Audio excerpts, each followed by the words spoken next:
इस लड़के ने अभी अभी ऑनलाइन नशीला सामान ऑर्डर किया ही था कि इससे पहले वो इसका नशा कर पाता, पीछे से पुलिस ने बड़े प्यार से उसके कंधे पर हाथ रख दिया। लड़के ने सोचा कि वो गुंडा बनकर पुलिस से मुकाबला करेगा और फाइट करेगा, लेकिन किस्मत खराब थी क्योंकि सामने जो पुलिस वाला था वो शायद लोहे के घूंसे मारने की ट्रेनिंग लेकर आया था। अपनी थप्पड़ मारने की गजब कला से उस पुलिस वाले ने लड़के पर थप्पड़ों की ऐसी बारिश की कि देखने वालों की रूह कांप जाए। अगर लोकल ड्रग्स के धंधे की बात करें तो वो अब एक बिल्कुल नए लेवल पर पहुंच चुका है। आज के ड्रग लॉर्ड्स टेक्नोलॉजी के साथ आगे बढ़ चुके हैं और लाइव स्ट्रीमिंग करके अंधाधुंध ऑन ऑर्डर्स ले रहे हैं। जब से पुराना बड़ा डॉन डोंग गैंग जेल की सरकारी रोटी तोड़ने गया था, तब से मजून और उसकी पत्नी की जोड़ी रातों रात अमीर बन गई और वो इंचियोन इलाके के सबसे बदनाम ड्रग माफिया बन गए। लेकिन असली मुसीबत तब शुरू हुई जब बॉस डोंग गैंग अपनी जेल की सजा पूरी करके बाहर आया। दिक्कत ये थी कि जब ये पुराने जमाने का गैंगस्टर जेल से बाहर निकला तो इसे समझ आया कि वो पूरी तरह आउटडेटेड हो चुका है और उसके नीचे सिर्फ 3 गुंडे बचे हैं। इसके बावजूद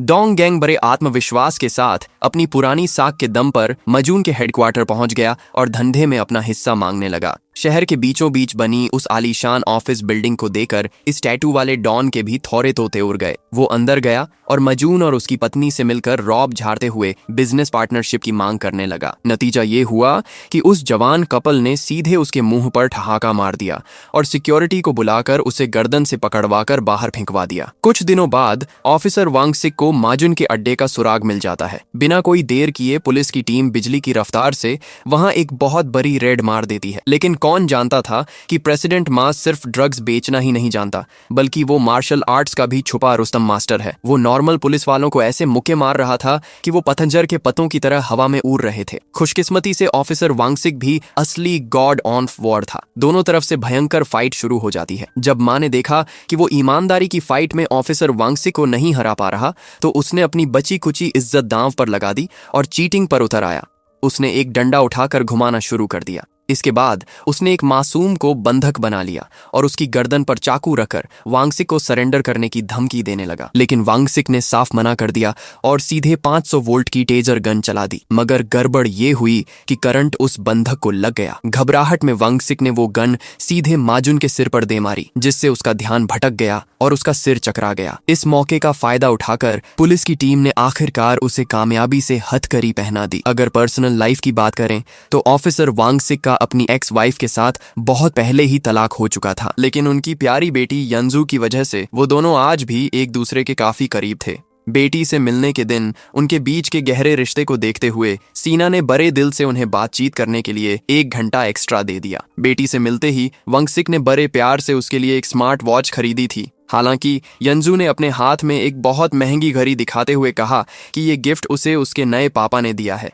ये सुनकर पुलिस वाला एकदम सन्न रह गया। वो जलन के मारे अंदर ही अंदर जल रहा था, पर चाहकर भी कुछ नहीं कर सकता था। मुसीबतें यहीं खत्म नहीं हुई। वांगसिक को पुलिस स्टेशन के बाहर भी एक अलग चुनौती का सामना करना पड़ता था। जब भी वो ड्यूटी खत्म करके बाहर आता, रिपोर्टर ईरा हमेशा बाहर उसका इंतजार करती मिलती। असल में वो वांगसिक से एक तरफा प्यार करती थी। भले ही वांगसिक हमेशा रूखा बर्ताव करता और उसकी फीलिंग्स को रिजेक्ट कर देता था, लेकिन ईरा भी हार मानने वाली नहीं थी। वो फेविकोल की तरह उसके पीछे लगी रहती थी कि शायद कभी न कभी उसका दिल पिघल जाए। अगले दिन अपनी बेटी के लिए स्कूल में एक पेरेंट्स मीटिंग अटेंड करने पहुंचे वांगसिक का पारा तब चेयरएच गया जब उसने देखा कि उसकी सीट पर कोई अजनबी बैठा है। पता चला कि वो कोई और नहीं बल्कि यंजू के नए लीजेंडरी पापा थे, जो पेशे से जानवरों के डॉक्टर थे और उनका नाम मिनसिक था। दोनों मैच्योर मर्द बच्चों की तरह बर्ताव करने लगे और इस बात पर बहस करने लगे कि इस कुर्सी पर बैठने का असली हक इसका है। वो दोनों आपस में लड़ ही रहे थे कि तभी सीना का फोन मिनसिक के पास आता है कि उनकी बेटी को सर्दी खांसी हो गई है और वो दोनों इस वक्त एक मेडिकल स्टोर पर हैं। फोन पर ही दोनों मर्द फिर से एक दूसरे से जलने लगते हैं, लेकिन उन्हें जरा भी अंदाजा नहीं था कि एक बहुत बड़ा खतरा उनकी तरफ बारेच रहा है। बस कुछ मिनटों के ध्यान भटकने की वजह से सीना और उसकी बेटी को ड्रग लॉर्ड मजून की पत्नी ने किडनैप कर लिया। जैसे ही मिसेस माँ का फिरौती के लिए फोन आता है,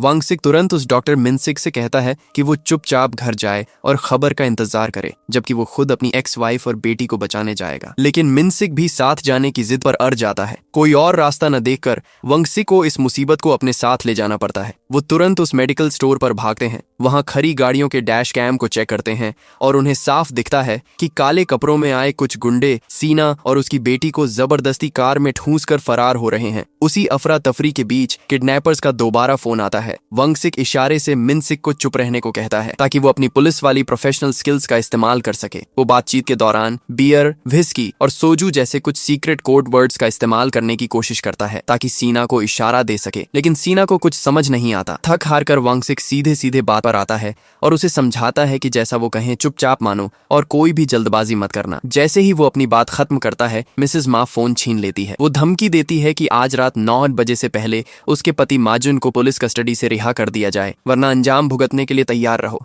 वरना क्या? तुम जो कहोगी मैं सब करूंगा, बस सीना और बच्ची को सुरक्षित रखो। तभी बीच में कूदते हुए मिनसिक चिल्ला पड़ता है। अपने मुंह की बात छीने जाने पर वांगसिक को उस डॉक्टर का मुंह बंद करना पड़ता है। वांगसिक के पास इस सिचुएशन से निपटने का एक दूसरा तरीका था, लेकिन मिनसिक ने आकर जलती आग में घी डालने का काम कर दिया था। चूंकि अब गुंडों से वादा किया जा चुका था, इसलिए वांगसिक को समय पर अपनी बात पूरी करनी थी। लेकिन एक और बड़ी समस्या सामने आ खड़ी हुई। माजून को बहुत जल्द कोर्ट के सामने सरकारी वकीलों के हवाले किया जाने वाला था, इसलिए पुलिस के पास वक्त बहुत कम था और उन्हें तेजी से कदम उठाना था। लेकिन डॉक्टर मिनसिक का सब्र अब जवाब दे रहा था। वो पुलिस स्टेशन में ही फोन मिलाकर खुद नेगोशिएट करने की कोशिश करने लगता है। वांगसिक तुरंत उसे रोकता है और डांटते हुए पूछता है कि क्या तुम बंधकों को जान से मरवाना चाहते हो या क्या? कुछ देर गहराई से सोचने के बाद आखिरकार वांगसिक के दिमाग में एक ढांसू आइडिया आता है। प्लान ये था कि कैदी को ले जाते समय रास्ते में एक नकली एक्सीडेंट करवाया जाए और मौका देखकर कैदी को छुड़ा लिया जाए। वांगसिक ने मिनसिक से कहा कि काम को आसान बनाने के लिए कोई नॉर्मल दिखने वाला ट्रक ढूंढ कर लाए, लेकिन न जाने मिनसिक की नज़र में नॉर्मल क्या था। वो बिल्ली के कान वाली एक वैन लेकर आ गया जो दिखने में बेहद अजीब और फनी लग रही थी। वांगसिक मन ही मन उसे कोसने लगा, लेकिन वो नहीं जानता था कि मिनसिक ने दिमाग में पहले से ही पूरा प्लान सेट कर रखा था। वो अपने दिमाग में आने वाली घटना का पूरा अंदाजा लगा रहा था। इंजनों की अपनी गहरी समझ और मैथ्स का सही इस्तेमाल करते हुए मिनसिक ने हिसाब लगाया कि रेड लाइट पर वो 90 किलोमीटर प्रति घंटे की रफ्तार से गाड़ी बढ़ाएगा और व्हाइट लाइन को पार करेगा। फिर वो 37 डिग्री पर गाड़ी को मोड़ेगा, जिससे वो टारगेट गाड़ी के पिछले हिस्से को बस हल्का सा छुएगी और वो गाड़ी 135 डिग्री पर पलट जाएगी। ये सब सोचते हुए मिनसिक ने वांगसिक को इशारा किया, लेकिन भाई सोच और हकीकत में बहुत फर्क होता है। मिनसिक ने अपने दिमागी गणित के हिसाब से बड़े आत्मविश्वास के साथ गाड़ी चलाई, मगर बदकिस्मत से मोड़ पर जहां सिर्फ एक हल्का सा टच होना था, वहां वो 2 सेंटीमीटर से चूक गया। इस चक्कर में दोनों गाड़ियां ड्रिफ्ट तो हुईं, लेकिन आपस में टकराई तक नहीं। ये नजारा देखकर माजून जोर से हंसने लगा, लेकिन उसकी ये खुशी ज्यादा देर नहीं टिकी। तभी अचानक एक दूसरी तेज रफ्तार गाड़ी आई और उसने कैदी ले जाने वाली पुलिस वैन के परखच्चे उड़ा दिए। मिनसिक तुरंत वांगसिक को देखने भागा। खुशकिस्मती से वो ठीक था, लेकिन वैन के पिछले हिस्से में बैठे बाकी लोग बेहोश हो चुके थे। मौके का फायदा उठाकर वांगसिक और मिनसिक ने माजुन को पकड़ा और अपनी वैन में डाल लिया। उन दोनों को नहीं पता था कि इस एक्सीडेंट के पीछे असली हाथ डोंग गैंग का था। खैर, जो भी हो, उनका प्लान काम कर गया था और अब इस बात से कोई फर्क नहीं पड़ता था कि इसका क्रेडिट किसे मिलता है। दूसरी तरफ अपने प्लान के बीच में पुलिस के आ जाने से डोंग गैंग गुस्से से पागल हो गया। वो बाहर निकलने के लिए गाड़ी का दरवाजा तोड़ने लगा, लेकिन तब तक बहुत देर हो चुकी थी। वो सिर्फ बेबसी से वांगसिक की गाड़ी को गायब होते हुए देखता रह गया। ये पूरा हादसा दिन के उजाले में हुआ था, इसलिए कमिश्नर साहब वीडियो फुटेज देखते हुए गुस्से से लाल हो गए। अपने शातिर दिमाग से कड़ियों को जोड़ते हुए उन्होंने फैसला सुनाया कि ये डॉक्टर मिनसिक ही असल में बदनाम ड्रग लॉर्ड ली है। लेकिन फिर वांगसिक उसके बगल में क्या कर रहा था? इस पर वांगसिक का पक्का दोस्त डिटेक्टिव गुसी उसका बचाव करते हुए कहता है कि वो अंडरकवर भेष बदल कर काम कर रहा है। शायद वो अपने रोल में इतना डूब गया था कि उसने एक तीर से 2 शिकार करने की सोची। ये सोचकर कमिश्नर ने वांगसिक को फोन लगाया। वांगसिक फोन काटना चाहता था, लेकिन उसकी गद्दार उंगली फिसल गई और गलती से वीडियो कॉल ऑन हो गई। डिटेक्टिव गुसी ने चुपके से कमिश्नर को इशारा किया कि वो दुश्मन को अलर्ट न करें, इसलिए कमिश्नर साहब बस उल्लू उल्लू करने लगे, जिसका कोड वर्ड में मतलब था कि वो उस पर कड़ी नजर रखेंगे और जब भी मदद की जरूरत हो वो तुरंत फोन करे। वांगसिक ने ये सुना, पर उसे कुछ समझ नहीं आया कि इसका क्या मतलब है। इससे पहले कि वो कुछ और पूछता, फोन अचानक कट गया। इधर मिसेस माँ के पास सीना बकवास कर रही थी कि उसका एक्स हस्बैंड वांगसिक उसे बचाने नहीं आएगा, पर मिसेस माँ उसकी चालाकी समझ गई। तभी सीना ने तेवर बदले और धमकी दी, लेकिन कानून के नाते वांगसिक उसे सबक सिखाने के लिए तैयार था। दूसरी तरफ होश में आए माजुन से वांगसिक ने एक्सीडेंट के बारे में पूछा। मजून ने बहाने बनाए, पर जानवरों जैसी सच पकड़ने की कला रखने वाले मिनसिक ने उसका झूठ पकड़ लिया और उसकी बोलती बंद करने के लिए गर्दन पर शॉक कॉलर बांध दिया। तभी मिसेस माँ का फोन आया। उसने शर्त बदल दी कि डील से पहले उन्हें उसकी कंपनी से बटरफ्लाई बॉक्स लाना होगा। अपनी फैमिली के लिए वांगसिक मान गया। वो तीनों चुपके से टेक आउट कॉर्प कंपनी में घुसे। वांगसिक ने गार्ड्स को रिश्वत देकर रास्ता साफ किया। अंदर पहुंचकर माजुन सीधे डांस फ्लोर पर चा चा डांस करने लगा। असल में ये पासवर्ड डालने का सीक्रेट तरीका था जिससे फर्श के नीचे का गुप्त कंपार्टमेंट खुल गया। माजुन ने वहां से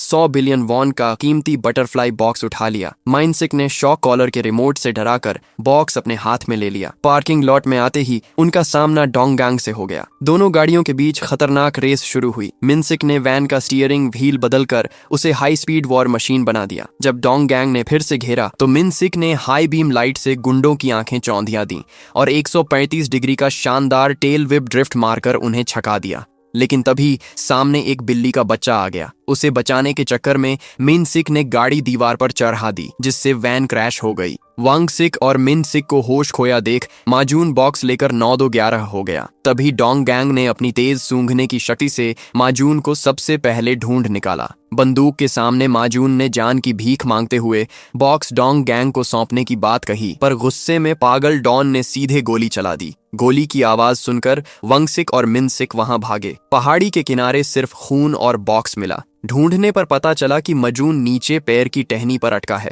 दोनों ने टीम वर्क दिखाकर उसे सुरक्षित ऊपर खींच लिया। इधर बदला लेकर खुश हो रहे डोंगगैंग को जब उसके गुंडे ने बताया कि वो बटरफ्लाई बॉक्स कोई फालतू चीज नहीं बल्कि 100 बिलियन वॉन का है तो डॉन के होश उड़ गए।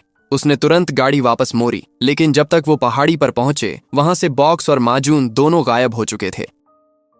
माजून को बचाने के बाद मिनसिक ने एक अनारी डॉक्टर की तरह उसके शरीर से गोली निकाली।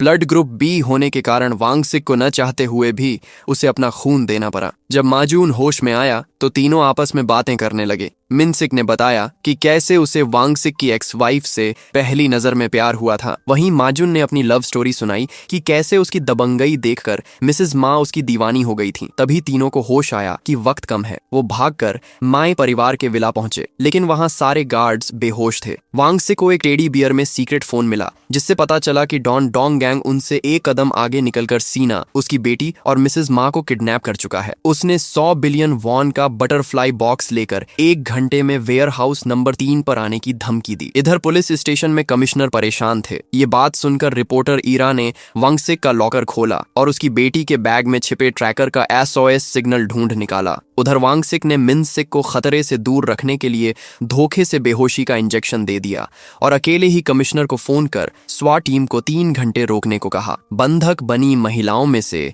मिसेस मा ने पेट दर्द का बहाना बनाकर गुंडों का ध्यान भटकाया और बेटी यांजू ने उनकी रस्सियां खोल दी। भागते समय एक मोटे गुंडे ने उन्हें देख लिया, लेकिन तभी वहां पहुंची रिपोर्टर ईरा ने बच्ची को छिपाकर खुद उस गुंडे का सामना किया। उधर विला में मिनसिक को होश आ गया। उसने ट्रैकर चेक किया तो पता चला कि असली लोकेशन वेयर हाउस नंबर 3 नहीं बल्कि वेयर हाउस नंबर 8 है। वांगसिक और माजून वेयर हाउस नंबर 3 के बाहर छिपे थे। तभी मिनसिक ने वहां पहुंचकर उन्हें बचाया और गुंडों को ढेर कर असली लोकेशन बताई। अब तीनों पूरे टशन में वेयर हाउस नंबर 8 की तरफ बढ़े, लेकिन उनका टशन 5 सेकंड भी नहीं चला। डोंगगैंग ने बच्ची के बैग से ट्रैकर ढूंढ लिया था और जाल बिछाकर खड़ा था। गुंडों ने वांगसिक और मिनसिक के सिर पर प्लास्टिक बांधकर उन्हें कोल्ड स्टोरेज में फेंक दिया ताकि वो बर्फ बन जाएं। इस मुश्किल घड़ी में वांगसिक ने अपने पैर के अंगूठे का हुनर दिखाया। मिनसिक ने दांतों से उसका मोजा खींचा और वांगसिक ने पैर से प्लास्टिक में छेद किया ताकि मिनसिक सांस ले सके। मिनसिक ने भी ऐसा ही किया, लेकिन उसके पैरों की भयंकर बदबू से वांगसिक का दम ही निकल गया। पहला स्टेप पूरा होने के बाद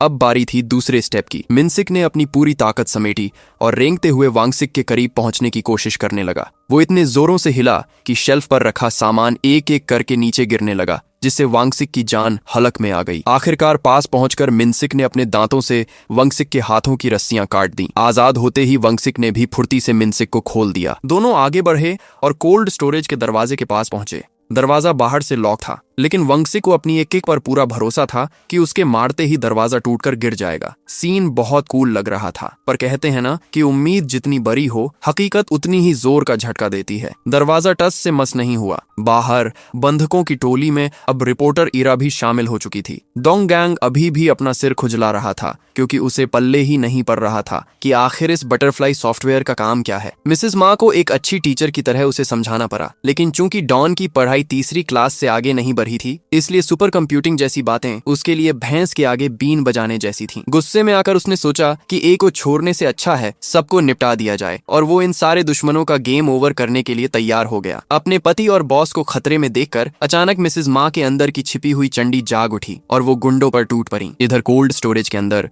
दोनों दोस्त ठंड के मारे घुटने मोरे एक दूसरे से चिपके हुए थर थर कांप रहे थे। खुद को होश में रखने के लिए वो एक दूसरे से बेहद अजीब और फनी सवाल पूछने लगे। पहले मुर्गी आई या अंडा? क्या तुम्हें तलाक होने का अफसोस है? वंग सिक ने कहा, नहीं, जब तक सीना खुश है मुझे कोई दुख नहीं। अपनी घरवाली का जिक्र आते ही जैसे दोनों के जीने का मकसद वापस आ गया। ठंड का एहसास गायब हो गया और उसकी जगह चेहरे पर पक्का इरादा आ गया। वांगसिक ने एक लोहे का रॉड उठाया और दरवाजे से आखिरी आर पार की जंग लड़ने के लिए तैयार हो गया। बाहर माजुन भी एक बाहुबली की तरह गुंडों से लड़ रहा था, लेकिन पुरानी आदतें इतनी जल्दी नहीं छूटती और बॉस डोंग गैंग की ताकत का कोई मुकाबला नहीं था। उसने बड़े आराम से मजुन को थप्पड़ मार मार कर उसका मुंह सुझा दिया। ये देखकर बाकी महिलाओं ने भी अपनी जान दांव पर लगा दी और फाइट में कूद पड़ी, लेकिन गुंडे बहुत ज्यादा थे। ठीक उसी नाजुक मौके पर इंसाफ का उजाला हुआ। अंदर काफी तोड़फोड़ मचाने के बाद आखिरकार दोनों पिताओं ने मिलकर लात मारी और कोल्ड स्टोरेज का दरवाजा तोड़कर बाहर आ गए। माइनसिक ने सीधे एक बुलडोजर स्टार्ट किया और गुंडों की सेना को तहस नहस करते हुए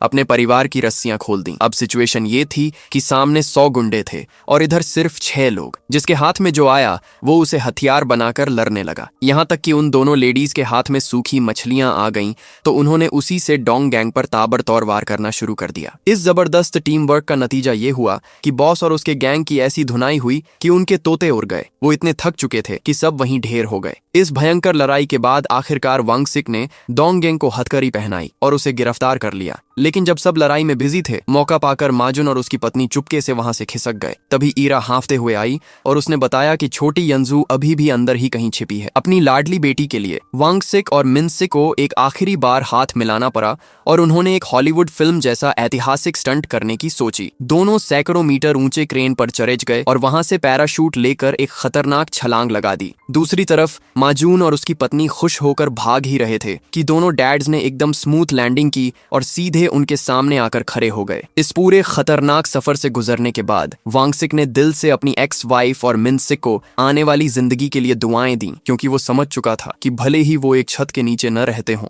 लेकिन अपनी बेटी की खातिर वो सब आज भी एक परिवार हैं। इसके बाद उसने अपने दिल के दरवाजे भी खोले और खुद को और रिपोर्टर एरा को एक मौका देने का फैसला किया। इस बीच एयरपोर्ट पर डोंगगंग की पत्नी बड़े टशन में अपने पति से मिलने पहुंची थी, लेकिन उसे लेने उसका पति नहीं बल्कि सिर्फ एक अदना सा गुंडा आया था। जब उसे पता चला कि उसका पति एक बार फिर जेल की हवा खा रहा है तो उसने खुद से वादा किया कि वो अपनी पूरी पावर लगाकर उसे बाहर निकाल कर रहेगी। यानी कि बॉस डोंग गैंग की तरफ से एक धमाकेदार कमबैक होना अभी बाकी है। अब जेल से बाहर आने के बाद वो सुधर जाएगा या बदले की आग में जलेगा, इसका जवाब तो पार्ट 2 आने पर ही मिलेगा, अगर डायरेक्टर ने बनाया तो दोस्तों, अगर आपको इस मजेदार फिल्म का एक्सप्लेनेशन पसंद आया हो तो वीडियो को एक प्यारा सा लाइक और चैनल को सब्सक्राइब करना बिल्कुल मत भूलना। मिलते हैं अगले वीडियो में। Take care.